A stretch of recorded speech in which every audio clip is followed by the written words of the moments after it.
Hello guys, good morning. Naalala ko guys, yung araw na ninakawan kami. Dito yung dumaan guys, oh. Dito sa gilid na to. Giniba niya to dito guys, oh. Tapos pumunta siya dito. Kinalalkal niya to ng gamit. Ito dito. Kinalkal niya guys, pati yung brief ko na tinahi guys, pinag-interesan ba naman. Tunggong! Barinig kita sa mukha eh! Kinuha, wala na dito. Ito mga durabox na to, kinalkal niya dito.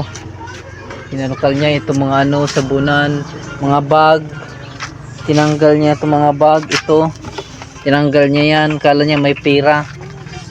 Pinangbuhos, pero hindi siya nakapasok dun sa loob dahil sarado to guys eh, at nakalak.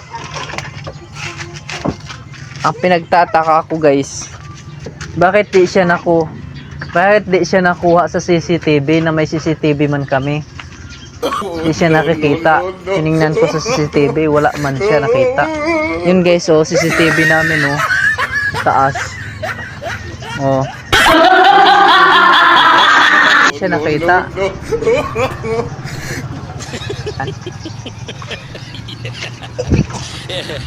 Diba guys, oh, CCTV namin, kitang kita, nakatutok. Di man lang nakita sa CCTV yung magnakaw.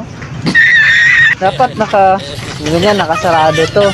Magdaan siya dito guys, kitang kita siya sa CCTV, oh.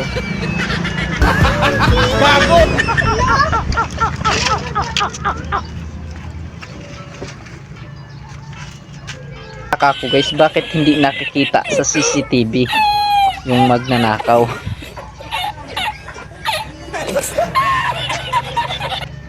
Siguro guys, sira na yung CCTV namin.